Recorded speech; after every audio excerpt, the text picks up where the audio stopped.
So this Hawks-Knicks game was great. Madison Square Garden was rocking again, and they had control for much of the second half.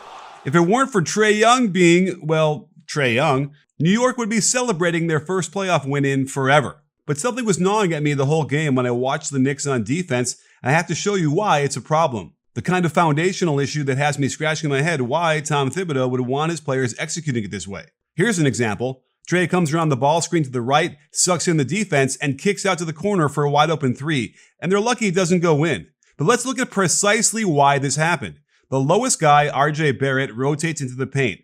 That's fine, but the farthest guy, Julius Randle, reaches in on a professional ball handler, while Barrett is expected to make a 25-foot closeout to a good three-point shooter.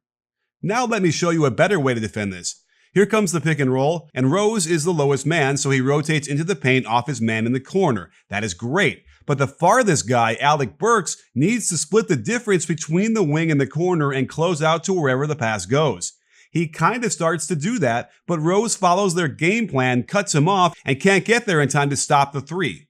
Here's another one where Obi Toppin seems to be telling Rose to split the difference, but he's standing there ball watching, and it leaves a 26-foot closeout against a good shooter, and they're dodging bullets like Neo in the Matrix. But this game was decided by a very specific pick and roll the Hawks took out of their bag.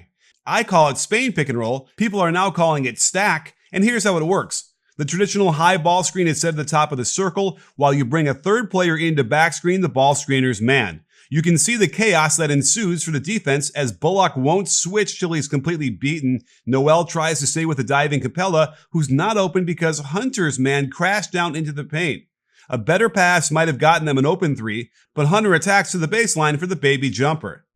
So they run it again, and they defend it perfectly. The key is Noel spinning around that backscreen to hustle back to his man rolling. The other two simply switch, and it bottles up the action nicely, leading to a step back long two.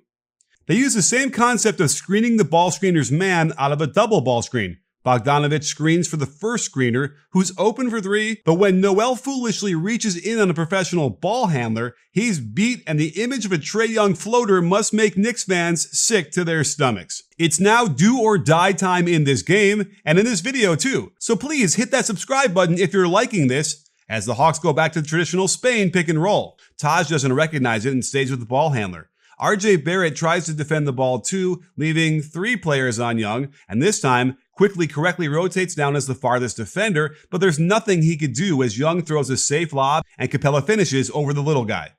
Down two and time running out, they run it again. Rose got around the ball screen well. Taj again had no idea he was getting back screened, but how can anyone have been prepared for this? A one-handed hook pass laser 35 feet across the court to the open Bogdanovic because Barrett had crashed into the paint as the farthest defender and the Hawks had the lead. If it ain't broke, don't fix it. And remember, the best way to defend this is for Taj to read it early and spin around that back screen and get low to contain. But Rose must switch onto the back screener. Instead, he stays with Young as a double team and check the nonchalant behind the back bounce pass right to DeAndre Hunter, who has 10 feet of space as he rises up into this dagger. The Hawks run it again, but Trae tries a snake dribble, giving the defense crucial seconds to catch up as Rose can recover and just block this mid-range out of the air. This final play was disorganized, to put it kindly. Tibbs throws Ntilikina out there cold, despite only playing all of 22 seconds before this. He doesn't know who he's guarding, and they only have 4 players out there. Taj gambles with a double team out top, but is it any wonder Young goes right at the young Frenchman, beating him easily to the outside, and there's another floater in Randle's face for the win. The design of the last play for the Knicks was suboptimal. It doesn't make sense for the screen to be set so far from the inbounder. The threat of the cut isn't great enough to pull the defense out of position. And why is Taj just standing here? The execution of the pass guarantees that that shot is after the buzzer. Again, Tom Thibodeau is instrumental in this Knicks resurgence, but if they don't make better adjustments to their basic pick and roll coverage and execute a lot better down the stretch, it will be the Hawks moving on to the second round, and it won't feel like an upset.